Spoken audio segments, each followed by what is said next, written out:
मोदी जी का क्या कहना, देश के पहले ऐसे प्रधानमंत्री हैं जो परमानेंट अपनी ही पीड़ा में परेशान रहते हैं। आपने वो सलमान खान की पिक्चर देखी है, तेरे नाम? जिस दिन ये गाली कांड हुआ उसके दूसरे दिन से लगातार मैं आप सबको बार बार कह रहा हूं कि ये टूल किट का हिस्सा है।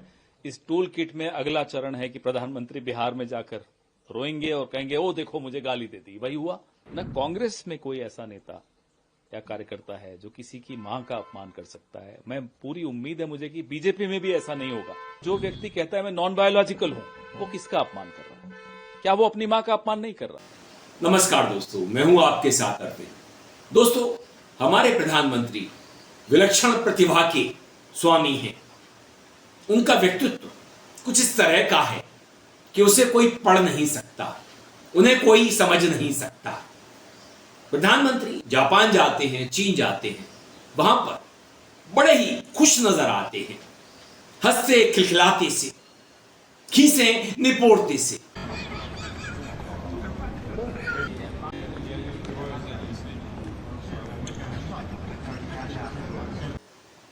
उन्हें ना तो रशियन आती है ना ही चीनी आती है, मगर वो शी जिनपिंग से, पुतिन से बड़े ही आत्मविश्वास के साथ विचार प्रकट करते हुए, विचारों का आदान प्रदान करते हुए दिखलाई पड़ते हैं।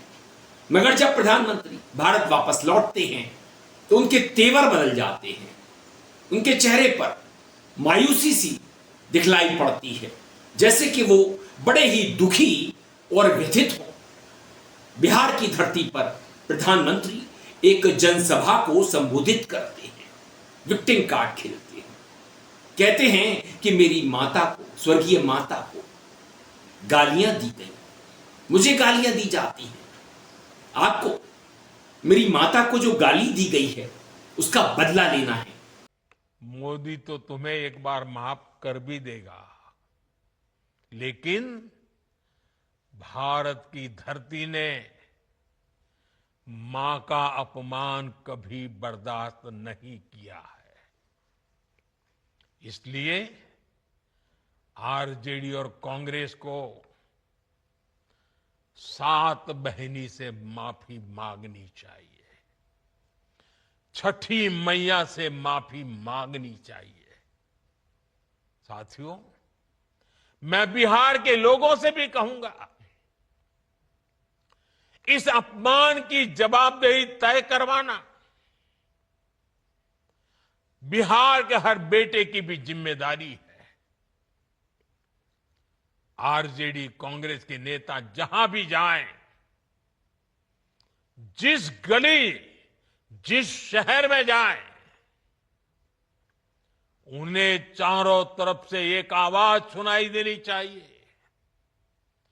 हर मां बहन को मैदान में उतर करके उनसे जवाब मांगना चाहिए।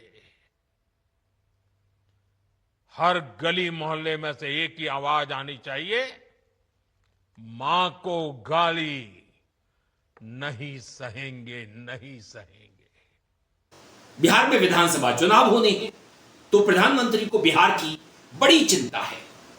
उन राज्यों की चिंता, फिक्र बिल्कुल नहीं है जो बाढ़ग्रस्त हैं, जहां पर जान माल की, पशुधन की बड़ी हानि हुई है। जो ये डिजास्टर रिलीफ हो गया या डिजास्टर का जो काम हो गया, वो मेरे पास कोई कैबिनेट तो है नहीं। मेरे पास मेरे दो भाई हैं जो साथ साथ चले रहते हैं यही मेरा कैबिनेट है और यही मेरा सारा, तो ये दो हैं। अब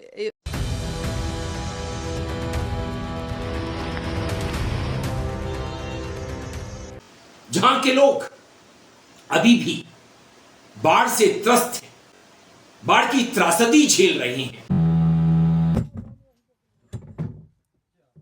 ले ली यार।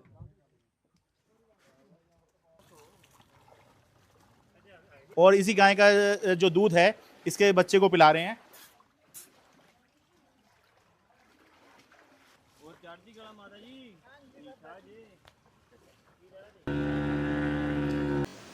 घर बह गए हैं, पशु बह गए हैं, अपना भरोसा नहीं है, भोजन जैसे तैसे मिल रहा है। पंजाब बुरी तरह प्रभावित है। हिमाचल भी, जम्मू, उत्तराखंड, बिहार भी प्रभावित है।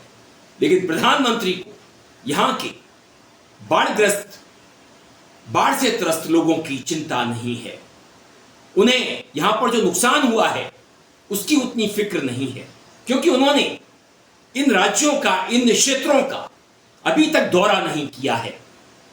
किसी मुख्यमंत्री से टेलीफोन पर बात की होगी तो की होगी, सुना है पंजाब के मुख्यमंत्री से की है। प्रधानमंत्री चुनावी प्राणी हैं, उन्हें चुनाव दिखलाई देते हैं। चुनावों में किसी भी कीमत पर वो जीत हासिल करना चाहते हैं। बिहार में सुप्रीम कोर्ट ने एसआईआर को लेकर के कोई भी ऐसा निर्णय नहीं दिया है जिससे जो 65 लाख लोगों के नाम वोटर लिस्ट से कटे हैं उन्हें राहत मिल सके। वैसे भी अब हमें जुडिशरी से ज्यादा उम्मीद नहीं बची है, क्योंकि ये लोग सत्ता से प्रभावित नजर आते हैं। मगर जब देश का प्रधानमंत्री, जो खुद को कभी चौकीदार कहता हो, कभी प्रधान सेवक कहता हो और कभी नॉन बायोलॉजिकल, ऐसे व्यक्ति से हम क्या उम्मीद करें? वो सिर्फ राजनीति करता है, चुनावी राजनीति, और अपने मित्रों का भला। तेल का खेल आपको पता है किस तरह से अंबानी ने, नायरा कंपनी ने मोटा पैसा बनाया, आपको सस्ता तेल नहीं मिला। आज पेट्रोल में इथेनॉल मिलाया जा रहा है 20% तक, उसकी भी बड़ी चर्चा है। मगर जो ट्रंप ने हम पर टैरिफ लगाया है 50% से अधिक, उसकी मार से हमारे उद्योग मरे जा रहे हैं। वहां पर काम बंद हो रहा है, कामगारों की नौकरियां जा रही हैं। प्रधानमंत्री इन उद्योगों को क्या देने जा रहे हैं? उनके पास इनके लिए क्या योजना है? कौन सा बेल आउट पैकेज आने वाले समय में प्रधानमंत्री देंगे? इसके लिए तो आप इंतजार कीजिए। मगर प्रधानमंत्री हैं कि भाषणबाजी से ना तो रुकते हैं ना थकते हैं। साथियों, शुरुआत में मैंने आपसे त्योहारों का जिक्र किया था। ये त्योहारों का मौसम है। अब नवरात्रि, विजयादशमी, धनतेरस, दीपावली, ये सभी त्योहार आ रहे हैं। ये हमारी संस्कृति के उत्सव तो है ही, ये आत्मनिर्भरता के भी उत्सव होने चाहिए। और इसलिए मैं आपसे एक बार फिर अपना आग्रह दोहराना चाहता हूं, और आज पूज्य बापू की धरती से देशवासियों से भी मैं बार बार आग्रह कर रहा हूं, हमें जीवन के अंदर एक मंत्र बनाना है। हम जो भी खरीदेंगे वो मेड इन इंडिया होगा, स्वदेशी होगा। घर की साज सज्जा के लिए जो भी सामान हो, मेड इन इंडिया हो।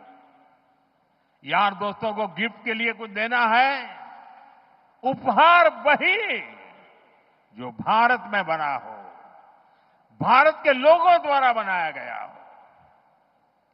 और मैं विशेष रूप से दुकानदार भाई बहनों को कहना चाहता हूं, व्यापारियों से कहना चाहता हूं, इस देश को आगे बढ़ाने में आप बहुत बड़ा योगदान कर सकते हैं। आप तय कर लीजिए, विदेशी माल नहीं बेचेंगे। और बड़े गर्व के साथ बोर्ड लगाइए कि मेरे यहां स्वदेशी बिकता है।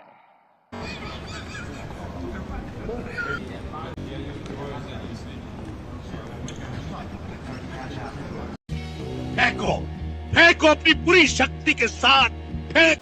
अब वो सेमीकंडक्टर की बातें करने लगे हैं कि जल्दी ही हमारे यहां बहुत छोटे सेमीकंडक्टर बनना शुरू हो जाएंगे। तो प्रधानमंत्री बतौलेबाजी बहुत करते हैं, बकैती बहुत करते हैं। बीते 11 साल उन्होंने भाषणबाजी में, झूठ बोलने में गुजार दिए। हमें हासिल क्या हुआ? जो हासिल हुआ उनके मित्रों को हुआ, अमीरों को हुआ।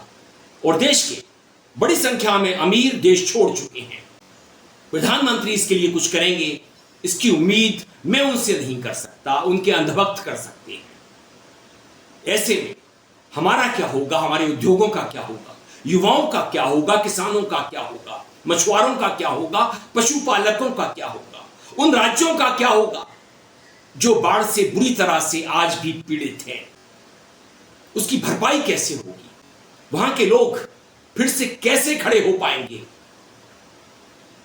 क्या प्रधानमंत्री इनके लिए कुछ करने वाले हैं या सिर्फ चुनावी राजनीति करते रहेंगे, चुनावी रोटियां सेकते रहेंगे, देश में हिंदू मुसलमान होता रहेगा और न्याय की उम्मीद हमें अब जुडिशरी से बची नहीं है।